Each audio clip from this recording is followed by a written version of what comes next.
Barack Obama, Honorable Prime Minister Shri Narendra Modi, senior ministers in the cabinet, distinguished CEOs, partners and friends. Thank you for being here with us at this gathering of distinguished CEOs. I consider it a great honor and privilege to welcome the Honorable President of the United States of America and the Prime Minister of India. This event holds tremendous significance in the context of Indo-US relations. It is for the first time we have had an American president as our chief guest on our Republic Day. It also marks an important day in the history of democracy. President Obama and Prime Minister Modi are two of the world's most popular, liberal, progressive and visionary leaders.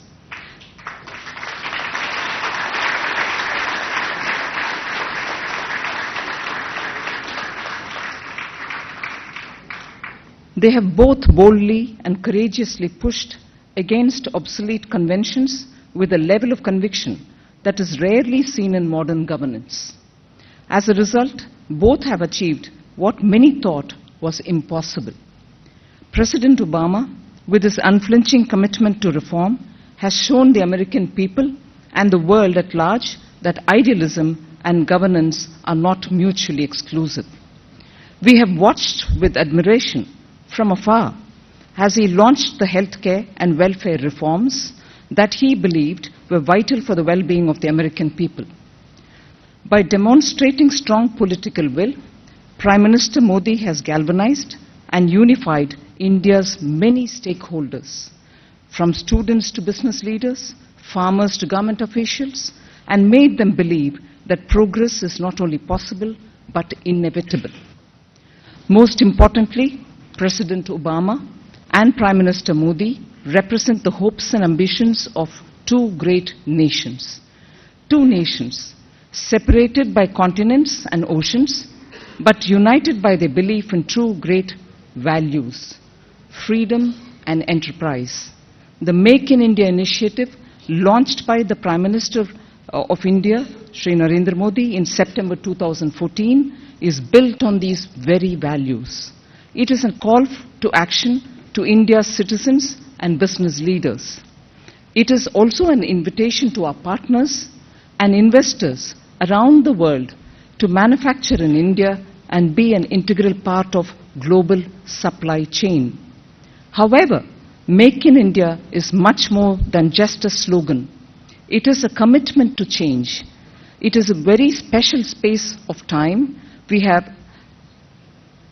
In a very short space of time, we have dismantled the obsolete and obstructive framework of the past, replacing it with a transparent and user-friendly system that will help drive investment, foster innovation, develop skills, protect intellectual property, and build best-in-class manufacturing infrastructure.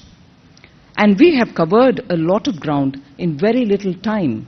The most dramatic evidence of progress is the unprecedented opening up of key sectors, including railways, defense, construction, insurance, and medical devices. These sectors, all of which are of great interest to our partners and investors in the United States of America, now allow increased levels of foreign direct investment. India is today one of the most liberal FDI economies in the world.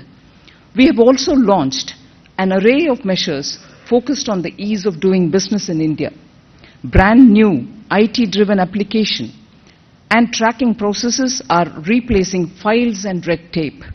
A number of new initiatives have been launched in order to streamline and rationalize licensing rules at the state government level, aligning them with global best practices. The Prime Minister met a number of business leaders in the US last year to emphasize India's commitment to improving the ease of doing business, and US investors responded very positively. The Prime Minister's message is clear. We will not just make it easier to do business in India, we will make India the easiest business environment in the world. Much has been achieved.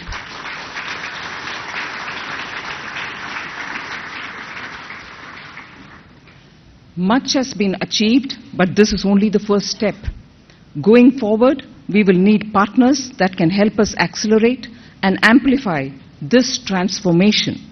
In their last joint statement, President Obama and Prime Minister Modi affirmed their shared vision of a resilient and ambitious partnership through the first vision statement for the strategic partnership. Chale Saath Saath, forward together we go. Today, we will take that vision forward. Let us explore what can be achieved when the world's economic powerhouse and the world's fastest growing economy join hands. I now invite Shri Narendra Modi, Honorable Prime Minister of India, to kindly deliver his address.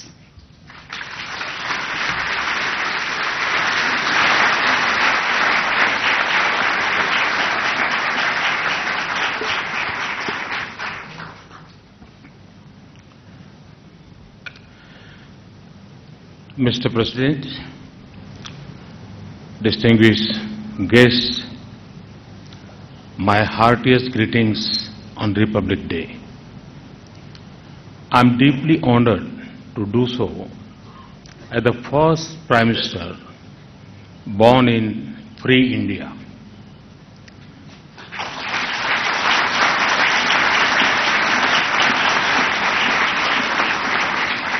On this day, 65 years ago, the people of India gave themselves the longest written constitution in the world. It was a constitution for a society with huge diversity and disparities. For a young nation facing many challenges and constraints, it was a pledge rooted in the ancient wisdom of our land, of faith in coexistence, assemblies and republics.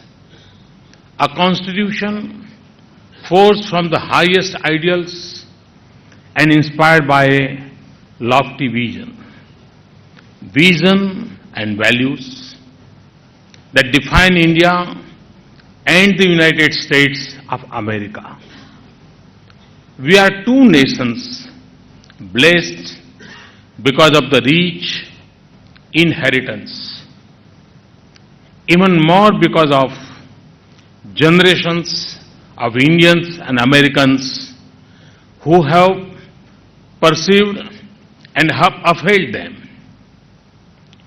For our nation, the journey has been impressive, but the road ahead is still long, because the hopes that we wrote into our Constitution still elude many. It will be fulfilled only when every Indian has a life of dignity, freedom from want, and belief in the possibility of dreams. Last May, in a historic election, our nation renewed its people to that vision. In the past 8 months, we have worked tirelessly to fulfill the mandate not just to increase our economic growth, it is also to transform the quality of life of our people and preserve the gifts of Mother Nature. Our task is huge and it would not happen overnight. We are conscious of our challenges, but also inspired by our many successes. And we have the energy of our youth, the enterprise of our business, and the genius of our farmers. Above all, We have the confidence and optimism of the nation. To this audience, I hardly need to spell out the series of bold steps that we have taken. My message to you is this: you will find an environment that is not only open but also welcoming. We will guide you and work with you in your projects. You will find a climate that encourages investment and rewards enterprise. It will nurture innovation and protect your intellectual property. It will make it easy to do business. Our immediate target is to bring us from the rare ranks of the world into the top 50. You will find a tax regime that is predictable and competitive. We have removed some of the excesses of the past. We will, how, soon address the remaining uncertainties.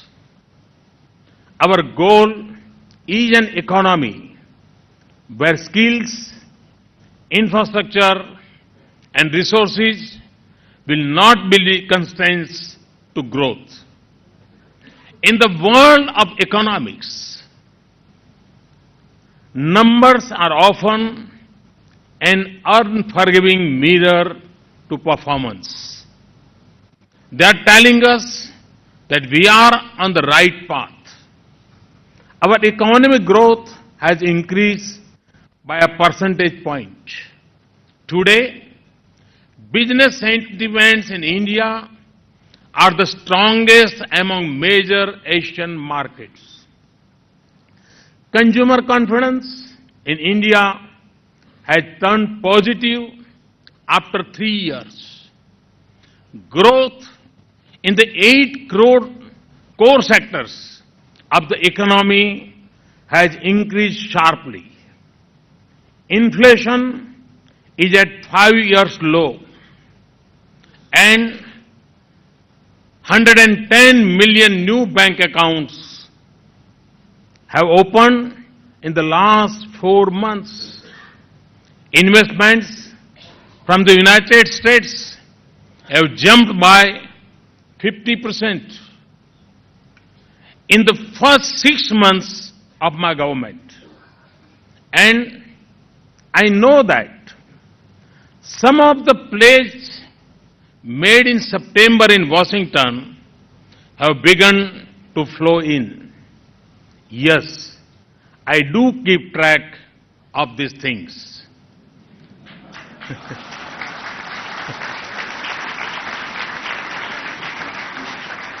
The scale of our dream is vast.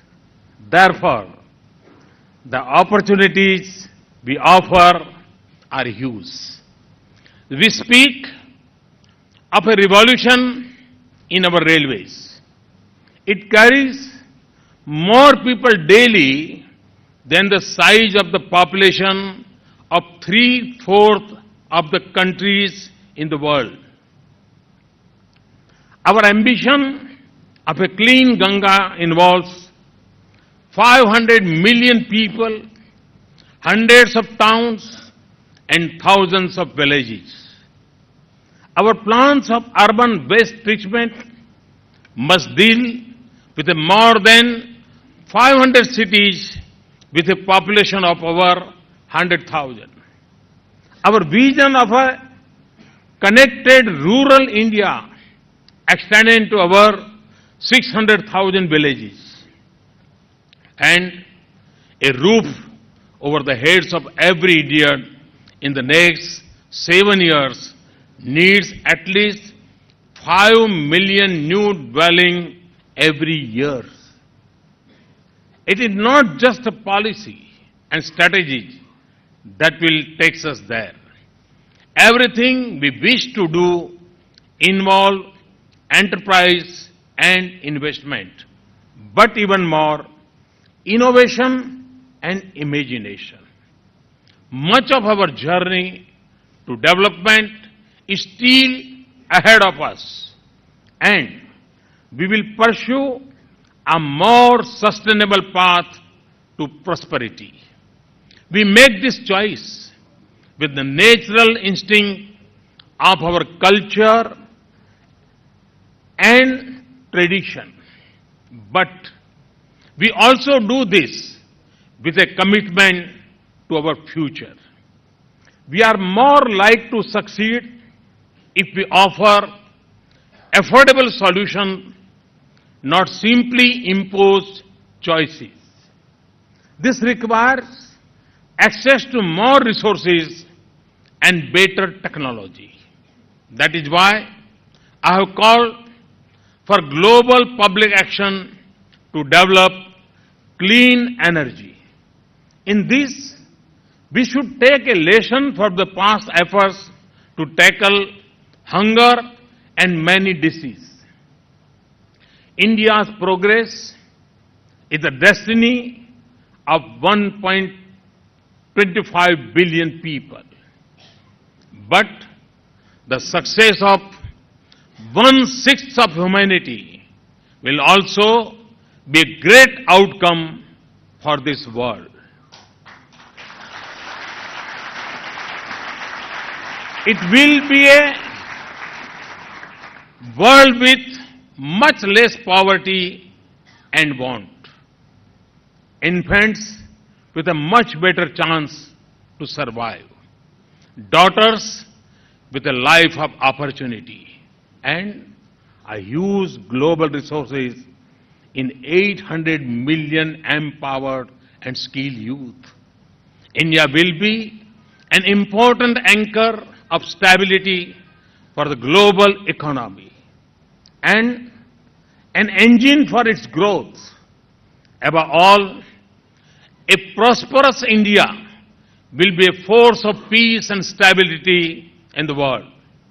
We have seen that prosperity is no guarantee for peace. I repeat, prosperity is no guarantee for the peace. But India sees the world as one family, and we wish to shape it in the values that define our nation. Our interdependent world needs strong international partnerships more than ever before. And few partnerships are so rich in promise and so capable of shaping this world as ours. We only have to see the history of our cooperation. We have worked together, the usher in the Green Revolution in India. We have collaborated in space. We have partnered in setting up IITs and IMMs. And we have helped shape the digital age. Our engineers, scientists, and doctors are developing affordable medical devices for rural areas and new vaccines for children. Over 19 institutions from over 2 countries are collaborating on biofuels, solar energy, and energy efficiency. US companies are transferring advanced skills and technology to India. And Indians are powering US businesses. Indian IT companies are creating skilled jobs in the United States and helping US companies stay ahead. They have also helped US military veterans rebuild their lives. We have more than 100,000 Indian students in the United States and thousands of American students visiting India. They are showing the partnership of tomorrow and the success of 3 million Indian Americans points to our potential. Our business work together in the familiar environment of democracy and in the comfort of our friendship and goodwill. We are now forging ahead in new areas like civil nuclear energy, renewable energy, and defense equipment. Economic resurgence in both countries gives us greater optimism about the future of our ties. As the two largest democracies, we have a fundamental stake in each other's success for the sake of our values and our shared interests. Working by ourselves, we can still advance our common interests. But if we work together, we can achieve greater success. Our partnership will be vital for prosperity at home and our economic leadership abroad. It will help address global challenges of our times. For too long, India and the United States have looked at each other across Europe and Atlantic. When I look towards the east, I see the western shore of the United States. That tells us that we belong to the same vast region. It is a region of great dynamism, but also many unsettled questions. Its future will be vital for our two countries and the destiny of this world. And our relationship will be indispensable in shaping its course. In the strength of our partnership, I see a greater chance for a world united in shared pursuits and common purposes. Quite simply, the joint hands of India and the United States will make this world a better place for all. This morning, America joined us in friendship to celebrate our shared values. This evening, we have come together in a shared commitment to our future. With your leadership, Mr. President, and with the support of our gifted people, we will turn our commitments into concrete action. Thank you for being with us today, Mr. President. Thank you to you all for coming from the United States and all over India. Your participation has made this summit more meaningful. Thank you all. Thanks a lot. Thank you very much.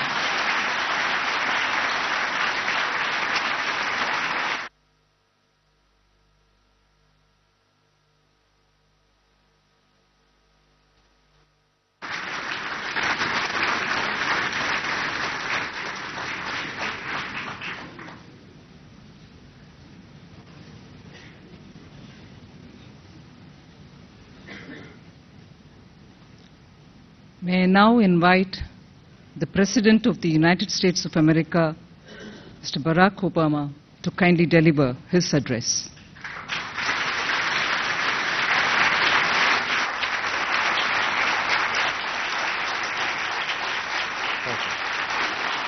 Thank you so much. Thank you.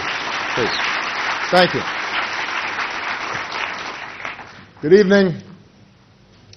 Thank you so much, Madam Minister, for not only the introduction, but for the work that you're doing every day to bring our two countries closer together.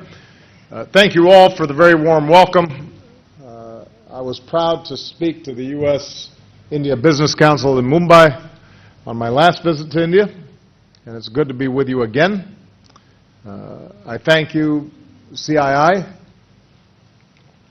FICCI, and the Government of India for hosting us.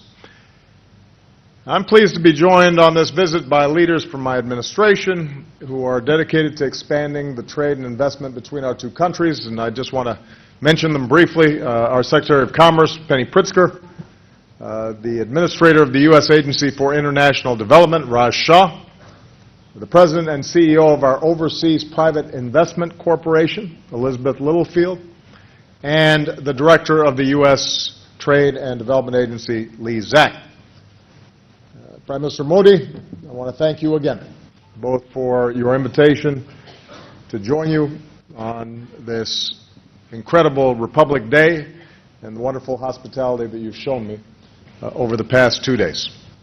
Today's ceremonies and parade were truly spectacular. It was a moving tribute to India's founding, its democracy, its progress.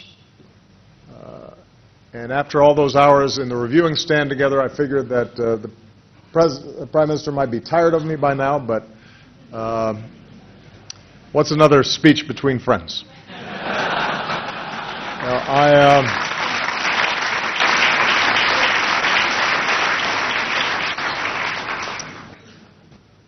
I will not, by the way, ride a motorcycle today after watching those incredible acrobats.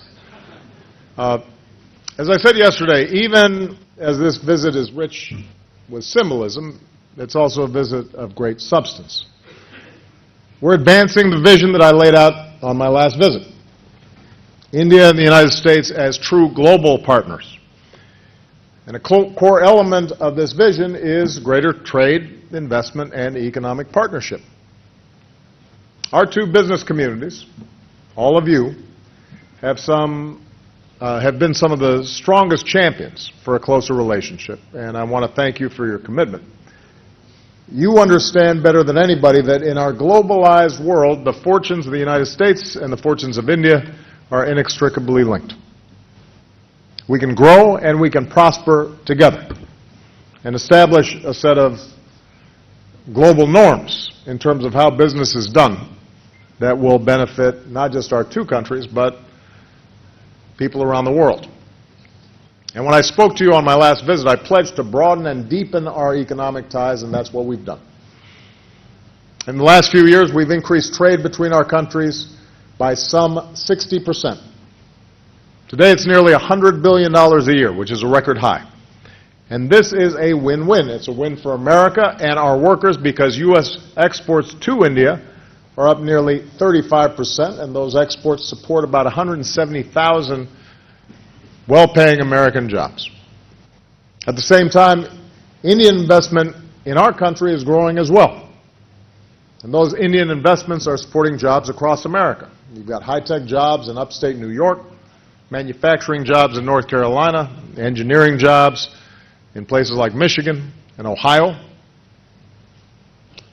And our growing trade is a win for India because increased U.S. exports and investment here mean more American-made planes flying passengers on India's airlines all over the world, more American-made turbines generating the energy India needs to continue with its growth, more American-made machinery upgrading India's infrastructure.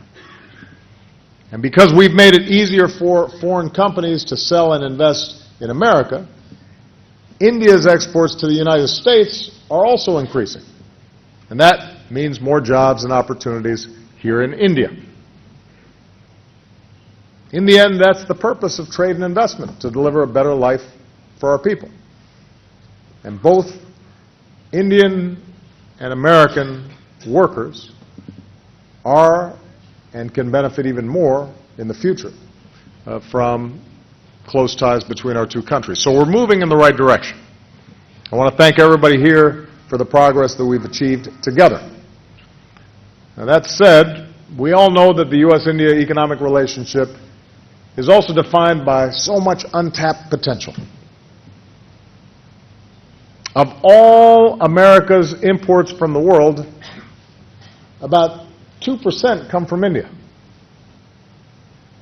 Of all of America's exports to the world, just over 1% go to India. 1%. To over 1 billion people. We do about $100 billion a year in trade with India, which is a great improvement since I took office, but we do about $560 billion a year with China. And that gives you some sense of the potential both for the kind of growth that India might unleash and the potential for greater trade between our two countries. So I think everybody here will agree. We've got to do better. I know Prime Minister Modi agrees, and he just shared his expansive vision on this issue with you. As we announced yesterday, we've taken a number of concrete steps forward on this visit. New breakthroughs will help us overcome some key issues and move us toward fully implementing our civil nuclear agreement. We've taken another big step forward in our defense cooperation with a new technology and trade initiative so that Indian and American companies can jointly develop and produce new defense technologies. We've agreed to resume discussions that would move us toward a bilateral investment treaty that would facilitate Indian businesses making more investments in the United States and U.S. businesses making more investments here in India.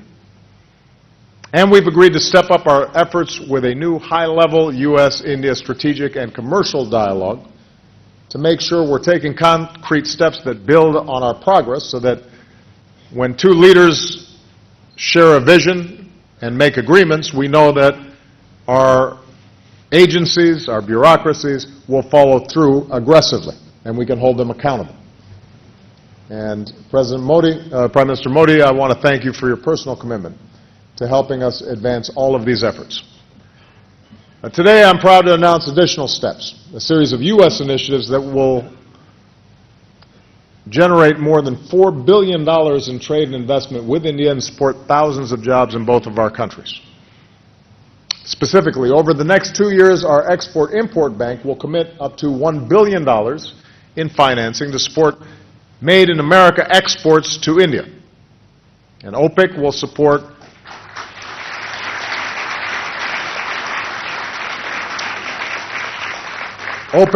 lending to small and medium businesses across India that we anticipate will ultimately result in more than $1 billion in loans in underserved rural and urban markets. And our U.S. Trade and Development Agency will aim to leverage nearly $2 billion in investments in renewable energy in India.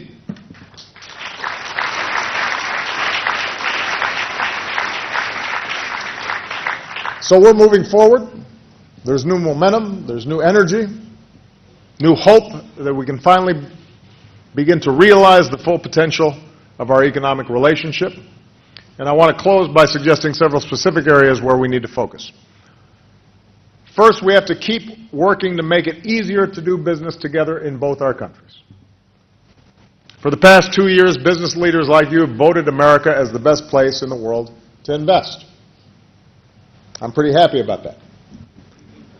And we're going to keep working through what we've called Select USA, an initiative to cut red tape, streamline regulations, so that even more companies like yours from India and around the world come and set up shop in America.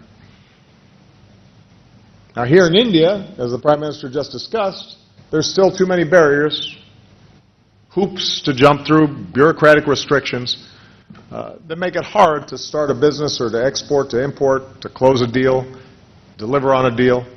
We hear this consistently from business leaders like you. And right before coming out here, the Prime Minister and I joined some of you in a roundtable where you described some of the challenges that you face. Prime Minister Modi has initiated reforms that will help overcome some of these barriers, including a new government committee dedicated to fast-tracking American investment, and we enthusiastically support these efforts. We need to be incentivizing trade and investment, not stifling it.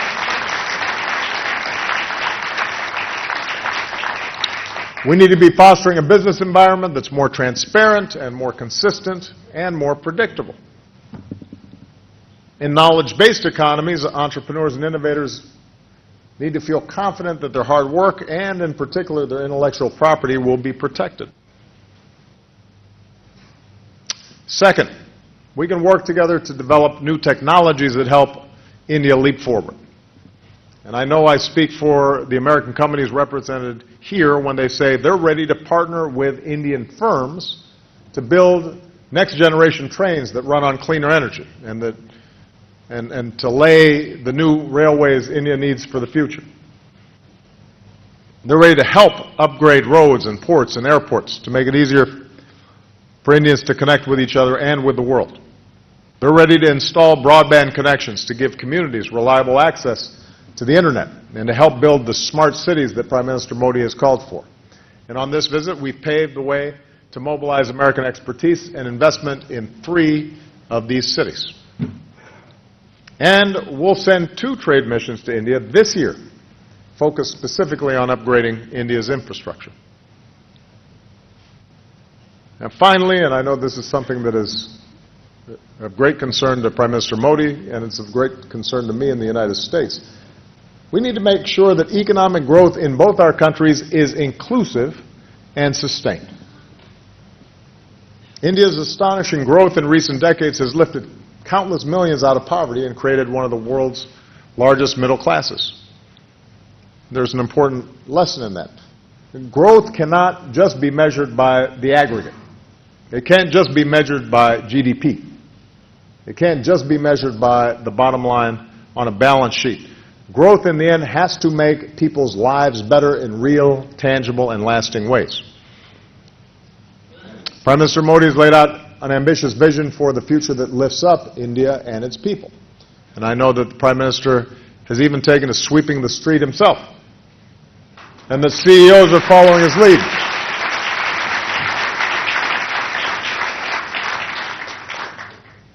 We might have to try that in the United States. The United States is ready to work with you to help every home and business in India have reliable access to electricity, so more families can share in India's progress. And as we announced yesterday, we want to support India's goal of expanding solar energy, help improve air quality in India's cities, and expand access to clean water.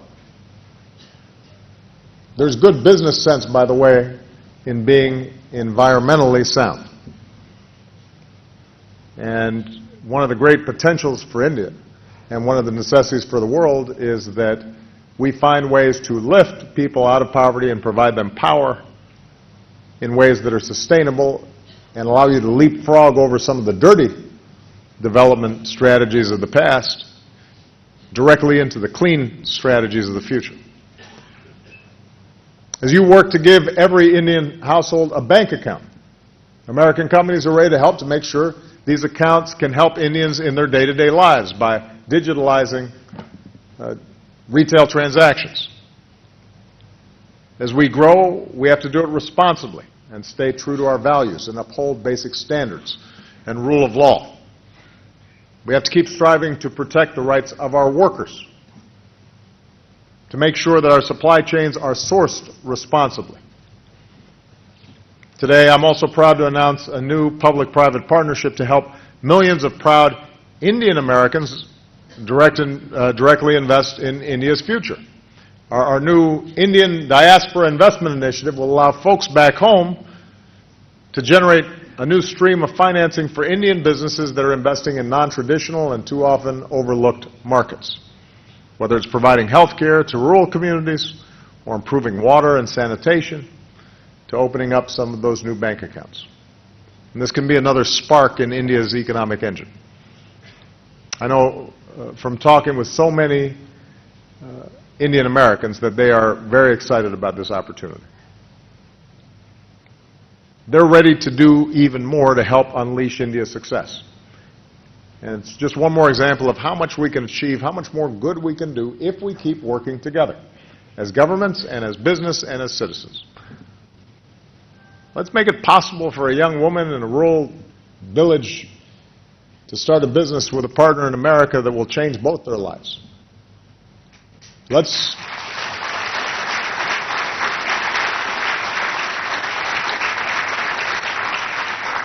Let's encourage young scientists at American universities to collaborate with partners in India to develop new technologies that will reduce our dependence on fossil fuels and protect our planet. Let's make it easier for Indians and Americans to work together across the board, to buy from one another, to invest in one another, to create with one another, and in doing so, lift the fortunes of all of us. That's the future I believe in for our countries, and that's the future I know we can achieve if we're willing to work for it together. I know the Prime Minister has expressed his commitment. You have the commitment of the President of the United States and my administration. I'm looking forward to working with all of you. The next time I come to India, I expect we will have made more progress. All right? Thank you very much.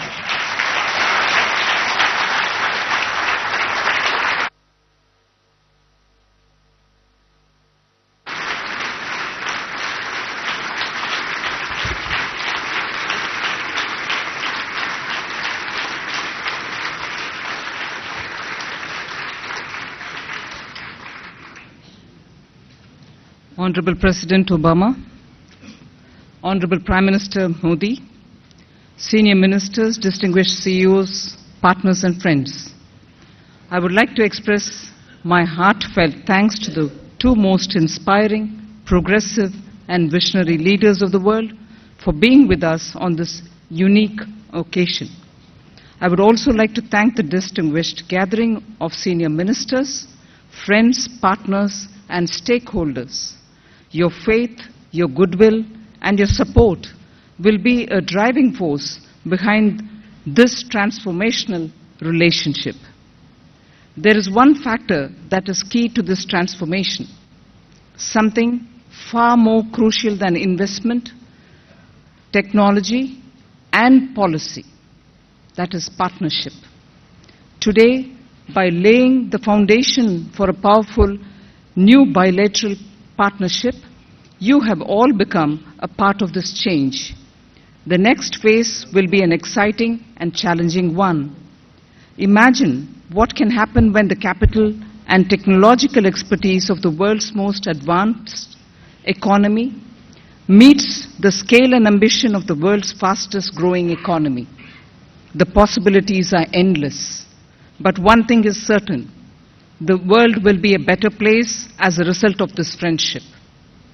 We are fortunate to have two of the world's most inspiring, progressive, liberal and visionary leaders together. Prime Minister Modi and President Obama, we thank you for your participation. Partners,